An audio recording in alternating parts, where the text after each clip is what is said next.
Tree service is a dangerous business. For those who work on trees and tree trimming and tree removal, you know the hazards that you face every day. They could take your life. And for those who look into the industry from the outside, I imagine a lot of the questions would be related to, how do you do it safely? What's the best equipment can you use? And what in the world would draw someone to an industry like this?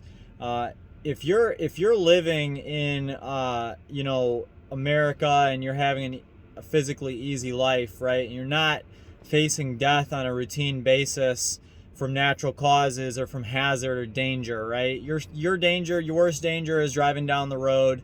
Statistically, that's your most likely cause of death by accident here in America.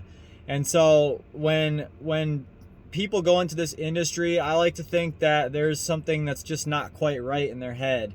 There's got to be something about you that rejects the safety of a civilized world, that makes you turn to the rugged road of tree ascent and falling massive timber and just stuff that could kill you in a moment if you make one little mistake. I mean, there's mistakes, electricians could die in a moment too. It happens too, but they have a lot of safeguards in place. Things are done very consistently, where trees are unique. Everyone is different, and a small tree can hurt you really bad.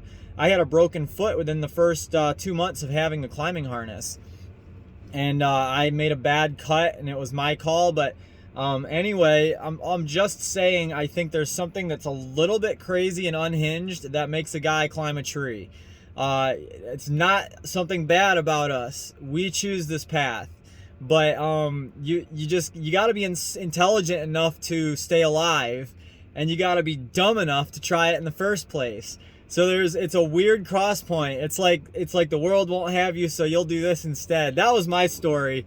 I don't know about you other tree guys out there, what brought you into tree climbing and that kind of stuff, but I would definitely be interested in knowing what you have to say in the comments. I think the reason more people die in tree industry is because it's more dangerous.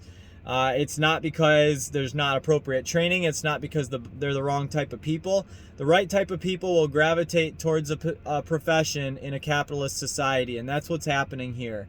Those who dominate this industry are, in fact, sort of twisted individuals that have some reckless willingness to endanger their own safety. I was in the military. I held on to a little bit of that risk factor, and I wanted to feel like life was different every day, and the possibility of death makes life more meaningful.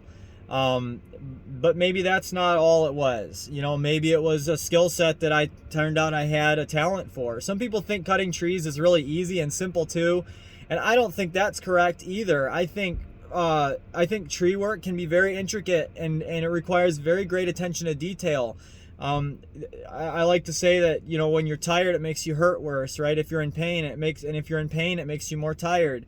And when you're in a tree and you're tired and you might be hurting, just from your work, and then your brain isn't working at full force, and you have to be able to delve deep into sort of this like Zen place within you and say, I am going to encapsulate this situation inside of my mind of thought, and I am going to gain mastery over it before I act. And you go into this meditative state, and you say, I am going to do this the right way, and you do everything that you can to be safe, to prevent property damage, and to keep other people alive. And I think it's a very special, unique niche of people that are willing to do this industry. And I'm not talking about people who do the easy stuff either. I'm talking about the people who are really into it, really doing the hard stuff. Not just like people that drive machines and, good for them, they got machines that make their job safer. I'm talking about the people that are dying. People in the bucket are dying all the time. People that run the chippers are highly hazardous. They have to be to do their job. If hot chippers weren't hazardous, they wouldn't be chippers. And the same thing with tree climbing, hazardous work. Falling trees is deadly. There's tons of videos, lots of people falling trees and even doing it the right way and still facing tremendous hazard. So anyway, that's the end of this video, but don't forget to like, comment, and subscribe, guys. And don't forget, be safe out there, use the right equipment, get the money for the equipment that you need.